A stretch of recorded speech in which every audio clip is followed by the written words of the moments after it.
Veselības pakalpojumu pieejamība ir viens no ļoti būtiskiem aspektiem ikviena cilvēka dzīvē. Tādēļ, lai par to uzzinātu vairāk, es šodien došos ciemos uz Cēsu klīniku, kas izrādās šogad atzīta par gada slimnīcu Latvijā. Pēcāk viesosimies Līgatnes rehabilitācijas centrā, kur rehabilitācija pakalpojumu klāsts ir patieši plašs. Bet noslēgumā apskatīsim jaunuzbūvēto dienas centru Pērle, kas cilvēkiem ar garīga rakstura un funkcionāliem traucējumiem ļauj daudz veiksmīgāk iekļauties sabiedrībā.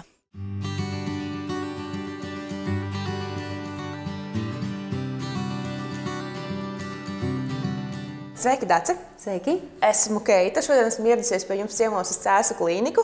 Un laikam jau vispār jāsāk ar to, kas tad ir tie pakalpojumi, ko piedāvā Cēsu klīnika. Cēsu klīnika ir neatliekamās medicīniskās palīdzības slimnīca, kas nodrošina neatliekamo medicīnisko palīdzību gan bērniem, gan pieaugušajiem. Un papildus tam mēs strādājam arī stacionārā, nodrošinot palīdzību pamatprofilos. Tas nozīmē, ka mums ir iekšķīgo slimību nodaļa, ķirurģijas nodaļa, bērnu slimību nodaļa, un vēl mums ir plaša spektra ambulatorie pakalpojumi, gan speciālistu konsultācijas, gan diagnostiskie izmeklējumi, kurus mēs tiecamies attīstīt pēc iespējas atbilstoši iedzīvotāju vajadzībām. Tas nozīmē tās lietas, kuras iedzīvotājiem ir svarīgi saņemt tuvu mājām, lai viņiem nebūtu jābrauc uz Rīgu vai uz kādu citu tālu vietu, mēs nodrošinām šeit uz vietas. Kas tad ir tie pakalpojumi, varbūt, kuri ir primārāki šobrīd, kurus jūs sniedzat tieši šeit iedzīvotājiem uz vietas? Pakalpojumi ir daudz un dažādi, bet varbūt tas viens no veiksmes stāstiem, ar ko mēs gribētu šodien padalīties, ir endokrinoloģiskā palīdzība. Cēsu klīnikā šobrīd sāk darboties ambulatorās endokrinoloģijas centrs, un šo palīdzību mēs cenšamies attīstīt kompleksi. Tas nozīmē, visi tie speciālisti, kas ir nepieciešami, ir pieejami šeit uz vietas. Piemēram, bērnu endokrinologs ir vienīgais Vidzemē, kas konsultē valsts apmaksāta pakalpojumu ietveros. Pieaugušo endokrinologs ir pieejams visu nedēļu, katru dienu.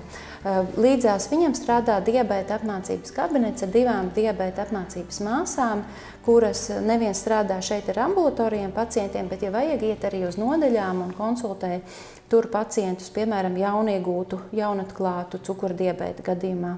Un ir arī podologa kabinets. Nesen mūsu komandai pievienojās jau 2. speciālists, līdz ar to 2 certificēti podologi veic ārstniecisko pēdu aprūpi. Papildus tam vēl diagnostiskie izmeklējumi. Mēs veicam ultrasonogrāfiskos izmeklējumus vairogdziedzerim, un par ko ir īpašs prieks pēdējā laikā arī vairogdziedzera plānveida operācijas, par kurām varēs pastāstīt mana kolēģe, ķirurģijas nodaļas virsārste. Tātad tas pakalpojumu spektrs, es gribētu teikt, ir diezgan plašs. Un lielākoties dažādos gadījumos cilvēkiem nemaz nav jāmēro tāls ceļš uz Rīgu vai uz kādu citu valsts slimnīcu, bet šos pakalpojumus var saņemt patās Cēsu klīnikā. Tā ir, tā mēs cenšamies, jā. Labi, tad iesim tālāk varbūt pie kāda speciālista, kurš vairāk mums izstāstīs, kā sokās vai kā norit darbs viņa kabinetā, lai arī varbūt skatītājiem dot iespēju paskatīties, ka slimnīca varbūt nemaz nav tik tāda biedējoša vieta, bet ka tā var būt ļoti omulīga un ka te ir patīkami saņemt šos te pakalpojumus. Jā, iesim uz endokrinoloģijas centru.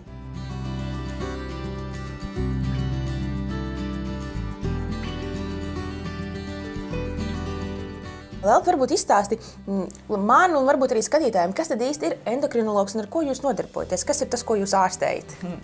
Tā vienā vārdā varētu atbildēt, tie ir hormoni, bet tas ir nepateikt neko, jo hormoni mums ir ļoti daudz, viņi ietekmē visu mūsu organismu. Es pat nevarētu nodefinēt, kas būtu tā viena slimība, ko mēs ārstējam endokrinoloģijā. Endokrinoloģija ļoti plaša, sākot jau no, protams, lielākā daļa mūsu pacienti ir cukura diabēta pacienti, tie ir aptuveni puse vai pat vairāk no visiem pacientiem. Bet, protams, pie endokrinologa griežas arī citu endokrīno slimību gadījumā, piemēram, ir hipofīzes, virsnieru vai dzimumdziedzaru funkcijas traucējumi.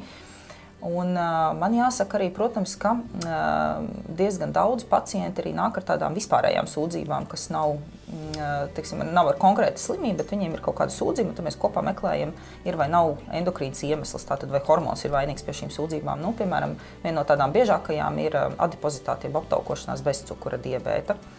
Noteikti man vēl jāpiemina arī, tātad, kā jau minēju, cukura diabēta pacienti ir lielākā grupa, jā, bet otra lielākā grupa, es teiktu, ir vairogdziedzera slimības. Pacienti ar vairogdziedzera slimībām, jā, tās var būt gan funkcionāls izmaiņas, ka ir izmainīti vairogdziedzera hormoni, bet tas var arī būt struktūrāls izmaiņas, piemēram, mezgli, kur bieži vien ir nepieciešama ķirurga palīdzība, lai ārstētu. Jūs esat speciālists, pie kura var pierakstīties jebkurš, vai kuram ir nepieciešams ārsta nosūtījums? Pie manis ir nepieciešams ārsta nosūtījums, jā. Tātad vispirms mēs dodamies pie ģimenes ārsta, saprotam, kas var būt tās problēmas vai iemesli, kuriem pašiem netiekam galā, un tad jau tālāk virzamies pie jums, ja ģimenes ārsta nosūta. Jā, tieši tā. Endokrinoloģija ir ļoti plaša nozara. Tā skar visu organismu, tādēļ ļoti daudzos gadījumos, lai kvalitatīvi ārstētu endokrīnās slimības, ir nepieciešami papildus speciālisti, un lielākā daļa no tiem atrodas uz vietas arī Cēsu klīnikā. Ja mēs runājam tieši par diabēta aprūpi, ja, tad tur ietilpst gan pieaugušo, gan bērnu endokrinologs, diabēta apmācības māsas, podologi, arī tiešās pieejamības kardiologs, oftalmologs un neirologs. Ja runājam par vairogdziedzera slimībām, tad man ir ļoti liels prieks, ka komandā ir iesaistījusies arī vairogdziedzera ķirurģa doktora Gabrāne, kuras ļoti augsto profesionalitāti šobrīd papildina arī iespēju ķirurģijas laikā izmantot neiromonitoru. Tas nozīmē, ka šeit tā galvenā priekšrocība Cēsu klīnikā ir tā, ka šie speciālisti ir visi uz vietas un pieejami. Tieši tā, mēs jau esam šeit izveidota komanda, līdz ar to tā sistēma darbojas daudz elastīgāk un vieglāk.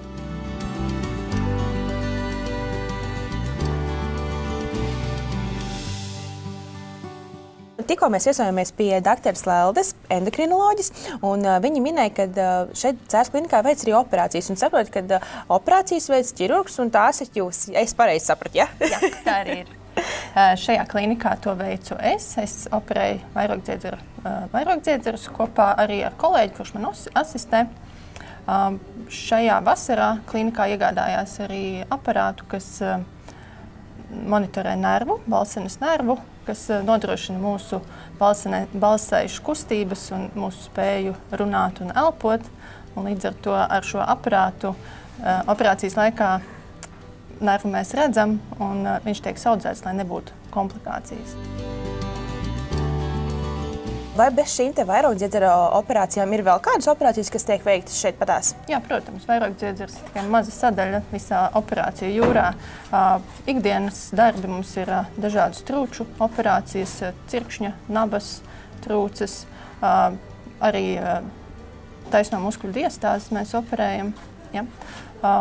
Žultspūšļu operācijas, kolēģis operē arī vēnas, ir daudz, un mīkstu audu dažādi veidojumi, kas tiek arī šeit operēti. Tā kā šis spektrs, cik daudz un dažādas operācijas iespējams veikt Cēsu klīnikā, ir diezgan plašs. Jā, un es nosaucu tikai ķirurgu veiktās operācijas. Vēl ir mums ginekoloģi, otorinolaringologs, traumatologs, kas strādā, tā kā spektrs ir vēl plašāks. Un, ja kādam ir šaubas par to, vai operācija ir nepieciešama, var doties pie ģimenes ārsta, kurš visticamāk tālāk nosūtīs pie ķirurga uz ambulatoro pieņemšanu un tiks atrisināts jautājums par operācijas nepieciešamību. Un tas ir svarīgi, jo saulaicīga operāciju plānošana ļauj pacientu pirms tam labāk sagatavot, kā arī šādos gadījumos pacients daudz ātrāk spēj atgriezties ierastajā ikdienas ritmā. Un Cēsu klīnikā ir izveidota arī atsevišķa struktūrvienība Vidzemes mazinvazīvās ķirurģijas dienas centrs, kur pacienti var saņemt ķirurģisko, traumatoloģisko, otorinolaringoloģisko palīdzību jeb operatīvo palīdzību. Tas ir būtiski, tāpēc, ka mazinvazīvā ķirurģija tas nozīmē mazi griezieni, ātras atlapšanas periods, maksimāli saudzīgas metodes. Tie pacienti, kuri ierodas šeit uz dienas centru uz operācijām, jau nākamajā dienā var doties uz mājām, vai, ja tās ir mazākas operācijas, jau tajā pašā dienā uz mājām. Un pie mums brauc pacienti ne tikai no Cēsu novada, bet arī no tālākām vietām, un tādā gadījumā ķirurģijas nodaļā ir iespējams izmantot izmitināšanas pakalpojumu, lai viņiem nebūtu jānokļūst uz šejien ļoti agri no rīta. Viņi atbrauc iepriekšējā dienā, paliek ērtās vienvietīgās palātās, var saņemt vakariņas un mierīgā garā nākamajā dienā sagatavoties operācijai. Un cita starpā arī ķirurģijas nodaļas pacientiem, kuri nonāk pie mums akūtā kārtā, ir pieejamas pēc remonta ļoti ērtas palātas, gan vienvietīgas, gan trīsvietīgas. Katrā ir sanitārais mezgls, māsu izsaukuma poga. Faktiski viss, kas ir nepieciešams modernai ārstniecībai un aprūpei. Savukārt vēl viena nodaļa, kas pēc pārbūves darbiem ieguvusi jaunu vizuālo tēlu un arvien paplašina pacientiem pieejamo pakalpojumu iespējas, ir rehabilitācijas nodaļa. Šobrīd mēs atrodamies rehabilitācijas nodaļā, kas ir kā turpinājums tiem pakalpojumiem, kurus mēs jau iepriekš apskatījām. Varbūt tu vari mums ieskicēt, kas ir tie pakalpojumi, kurus šajā nodaļā ir pieejami? Jā, mēs sniedzam ambulatoras rehabilitācijas pakalpojumus un pakalpojumus dienas stacionārā, kas ir pēctecīgi tam, ja ir kāda situācija bijusi stacionārajās nodaļās, vai viņš ir bijis konsultācijā pie ārsta un nepieciešams turpināt. Tad gan bērniem, gan pieaugušajiem, piemēram, pēc ārstēšanās bērnu nodaļā viņš var saņemt turpinājumu rehabilitāciju dienas stacionārā šeit pie mums, mūsu jaunajās telpās. Bet tā, ja mēs konkrēti uzskaitam, kas ir tās tie pakalpojumi varbūt, vai procedūras konkrētāk, kas šeit ir pieejamas? Mums ir multidisciplināra komanda, kas nozīmē, ka ir gan ārsts rehabilitologs, gan fizioterapeiti, ergoterapeiti, mākslas terapeits, uzturterapeits, masieris un ūdensdziedniecības un fizikālās terapijas māsas. Un jaunākais no tiem ir šī ūdensdziedniecība ar zemūdens masāžu un pērļu vannām, kā arī speciālisti apgūst jaunas masāžas tehnikas, un mums ir pieejama relaksējoša galvas, sejas un kakla masāža, kā arī limfadrenāžas masāža. Un patiesībā es saprotu, ka šie pakalpojumi viņus ir vērts izmantot nevis tikai tad, ja ir bijusi kāda iepriekšējā saslimšana, kas varētu būt kā turpinājums, bet ir vērts tos izmantot arī profilaktiski. Jā, mēs aicinām izmantot ārstnieciskās grupu vingrošanas, kas ir darba diena pēcpusdienās 3 reizes nedēļā, kā arī šīs relaksējošās procedūras sava ķermeņa labsajūtai. Un vēl arī jāpiebilst, ka rehabilitācijas telpas pēc renovācijas tiešām ieguvuši ļoti gaumīgu un mājīgu atmosfēru. Šeit klientiem pirms procedūrām ir iespēja pacienāties ar gardu tēju un sajust, ka šeit viņš ir patiešām gaidīts.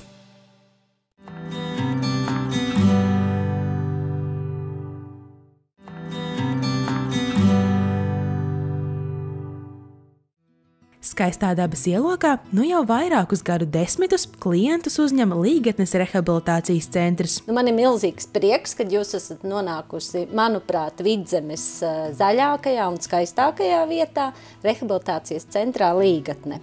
Mēs atrodamies Gaujas Nacionālā parka teritorijā, un tieši tāpēc šī ir unikāla vieta, kur cilvēki var atbraukt un dziedēt savu dvēseli dabas tuvumā un brīnišķīgu speciālistu klātbūtnē. Principā mēs esam plaša profila ārstniecības iestāde. Mūsu galvenā pamatdarbība ir ārstniecības pakalpojumi un medicīniskā rehabilitācija, bet papildus šiem pakalpojumiem mēs arī nodrošinām citu saimniecisko darbību, kas ir daļēji papildinoša, kā piemēram ēdināšana, turisma pakalpojumi, ekskursijas uz Padomju slepeno bunkuru, viesnīca, spā pakalpojumi, un no 2015. gada mums arī ir ilgstošas sociālās rehabilitācijas un aprūpes pakalpojumi senioru mājā, kur mums šobrīd mitinās 48 klienti. Tāds ļoti plašs, es teiktu, pakalpojumu piedāvājums. Jā, mēs esam plaša profila uzņēmums, bet tā pamatdarbība mums ir medicīniskā rehabilitācija, un runājot par rehabilitācijas pieejamību, mums ir noslēgts līgums arī ar Nacionālo veselības dienestu, līdz ar to saviem klientiem varam piedāvāt daļēji valsts apmaksātu rehabilitāciju, gan ambulatori, gan dienas stacionārā. Uz šo pakalpojumu gan šobrīd, diemžēl, ir rindas un ir pacienti, kas jau ir pierakstījušies jau uz nākamo gadu, gaida savu rindu, bet tiem, kam šī medicīniskā rehabilitācija ir nepieciešama jau šodien, ir iespēja to saņemt kā maksas pacientam. Un arī šie maksas pakalpojumi mums ir dažāda veida, ir iespēja saņemt individuāli sastādītas programmas vai arī vērtējot klientu vajadzības un spējas un medicīniskās indikācijas vispārēji, kādas ir. Mēs piedāvājam arī jau gatavas programmas. Tās gatavās programmas ir gan dažādām mērķgrupām, gan dažādiem profesiju pārstāvjiem, kā piemēram autovadītājiem. Piemēram, skolotājiem ir speciāla programma vai grāmatvežiem. Un tās speciālās programmas, tas ir saistīts ar viņu profesionālo darbību, respektīvi, piemēram, ja viņiem ir ilgstošs sēdošs darbs, vai tam līdzīgs? Jā, tas ir, šīs programmas ir pielāgotas ar procedūrām, kas orientētas uz konkrētām saslimšanām, kas veidojas tieši attiecīgo profesiju pārstāvjiem. Vēl Līgatnes rehabilitācijas centrā iespējams apmeklēt dažādas spa procedūras. Visiecienītākie un visbaudāmākās, protams, ir ūdens procedūras. Tā ir zemūdens masāža, tās ir pērļu vannas, tā ir šarko duša, kas īpaši patīk dāmām. Tāpat arī limfodrenāžas zābaciņi ietilp šo pakalpojumu klāstā un, protams, masāža. Masāžu veidi mums ir daudz un dažādi. Katrs sev var atrast piemērotāko un vispatīkamāko. Un ja nu sanāk mērot tālāku ceļu uz Līgatnes rehabilitācijas centru, tad šeit iespējama arī nakšņošana.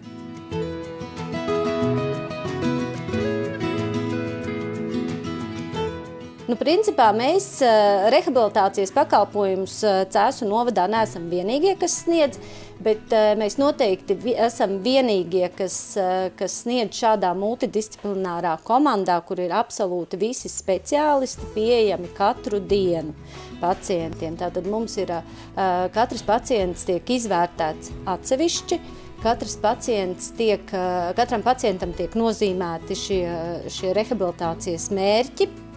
Un tad arī kopā ar pacientu speciālisti strādā, lai šos mērķus sasniegtu. Mūsu komandā strādā sākot no fizikālā un rehabilitācijas medicīnas ārsta, līdz pat dažādu profesiju speciālistiem, kā piemēram fizioterapeits, ergoterapeits, audiologopēts, deju un kustību terapeits, psihologs, uzturas speciālists. Principā pilna spektra speciālistu klāsta.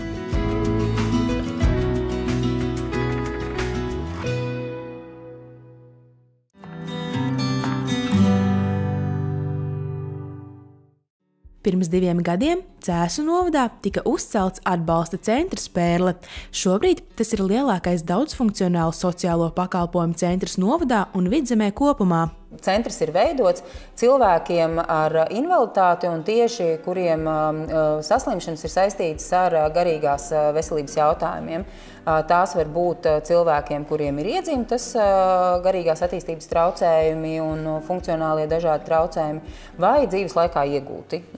Līdz ar to Pērle ir centrs, kur šie cilvēki var būt sabiedrībā, viņi var pilnvērtīgi pavadīt dienu, interesanti pavadīt dienu, jēgpilni pavadīt dienu un draudzēties, kopīgi svinēt svētkus un būt kopā, nevis dzīvot vai nu kaut kur nost no sabiedrības vai ieslēgti 4 sienās mājās. Cik liels pieprasījums šobrīd vispār Cēsu novadā ir šādam te pakalpojumam? Jau sākotnēji veidojot centru, sociālais dienests ir plānojis, kad kopā Pērlē būtu 56 vietas pieaugušajiem cilvēkiem un 10 vietas ikdienā bērniem. Jo mums ir gan bērni, gan pieaugušie. Šobrīd piepildījums pieaugušiem mums vēl nav pilns. Bērniem mēs sniedzam jau 19 bērniem dienas centrā atbalstu, bet pieaugušiem vēl ir vietas un vēl var interesēties, ja kādam tas ir noderīgs, ja viņi redz, ka tas ir vajadzīgs. No tava skatu punkta, cik vispār nozīmīgi ir, ka mēs kā sabiedrība šos cilvēkus tiešām cenšamies iekļaut un būvējam viņiem atsevišķu infrastruktūru un radam šo vietu un telpu? Ja mums šobrīd ikdienā apmeklē centru apmēram līdz 50 cilvēkiem, tad tā ietekme uz sabiedrību ir krietni lielāka, jo katram no mūsu dalībniekiem, kas nāk uz centru, ir ģimenes locekļi. Līdz ar to ikdienā nāk viens cilvēks, bet iegūst visa ģimene, iegūst radinieki, iegūst draugi, jo ja laimīgs ir vai apmierināts ir šis cilvēks, arī pārējā ģimene un sabiedrība ir daudz apmierinātāka un laimīgāka, teiksim tā.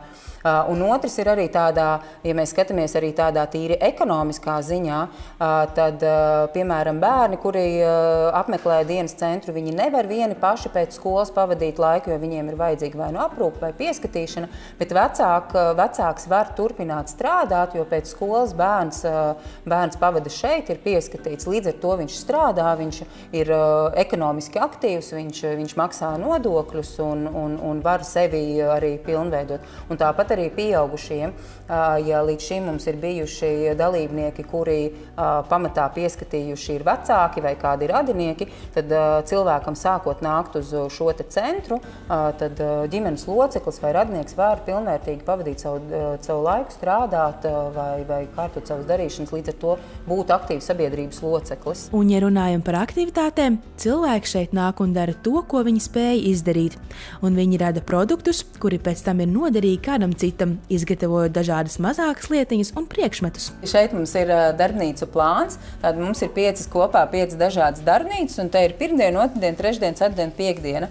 Un tad tiek salikts nedēļas plāns, kur katrs dalībnieks kurā vietā darbosies. Viņiem lielākai daļai jau ir iestrādājies ritms, kādam vairāk patīk keramikā, tekstilā darboties, kāds vairāk rokdarbu darbnīcā darbojās, bet tad saliek par nedēļu, kurš kurā darbnīcā strādā. Darbnīcas šeit ir patiesi dažādas, un katrs dalībnieks dara tik daudz un tik ātri, cik viņš to spēj.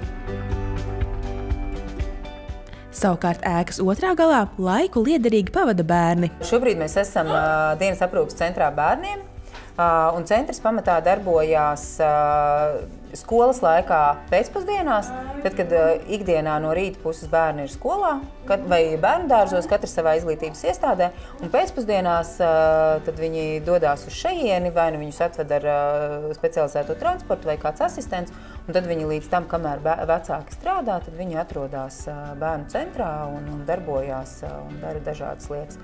Un otrs aizņemtākais laiks bērnu centram ir skolēnu brīvlaikos. Vasaras 3 mēneši, tad mums te ir pilns 10 bērni, ikdienā audzinātāji vēl darbojās un čum un muģi un skolēnu brīvlaikos arī rudenī, ziemā, pavasarī, un tad ir pilns. Jā. Un tiem vecākiem, varbūt, kuriem ir nepieciešams bērnam šāds centrs, viņi vienkārši jūs uzmeklē, piesakās un tad tālāk visas tās lietas jūs nokārtojat? Tā tas vienkārši notiek? Jebkurā gan par bērniem, gan par pieaugušiem ir tā, ka mēs vienmēr laipni aicināti ik viens pieteikties, zvanīt, ienākt citreiz vienkārši pa durvīm, ja ir kāds uz vietas, kas var veltīt tam laiku, tad var pastāstīt. Var nākt pie mums, interesēties, bet tas pamatceļš, tas dokumentālais ceļš ir savu sociālo dienestu, jo sociālais dienests tad sagatavo dokumentāciju, uzzina, kādas ģimenei un bērnam vai pieaugušiem ir vajadzības, un tad saprot, ko specifiski vajag un kādu nosūtījumu sūtīt uz pēru. Jā. Lai jūs arī saprastu, ko jūs ar šo bērnu, ko jūs viņam varat likt darīt, vai ne, ko viņš ir spējīgs izdarīt. Kādas viņam ir vajadzības, ko vai viņam vajag pieskatīšanu, vai viņam vajag arī vai viņš labāk tieši socializēšanos, viņam vajag draudzēšanos ar citiem bērniem, ar ko tad ir vairāk jādarbojās. Un tās visas dažādās pozīcijas jūs arī varat nodrošināt? Jā. Pamatā ikdienā skolas laikā bērni šeit, mēs to saucam tādu kā interešu pulciņi vai brīvā laika pavadīšana. Te ir vizuālā māksla, te ir sportiņš viņiem, brīvais laiks tā ir spēļu spēlēšana un tādas lietas. Savukārt, tad, kad jau visu dienu bērns ir uz vietas, tad jau ir vēl dažādākas aktivitātes. Un tāpat mēs strādājam ar bērnu emociju kontroli, ar bērniem, kuriem ir grūtības, piemēram, pat sēdēt pie galda un darīt kaut kādas lietas, kā mēs viņam palīdzam iejusties un būt aktīvam sabiedrības loceklim vai augt par aktīvu sabiedrības locekli.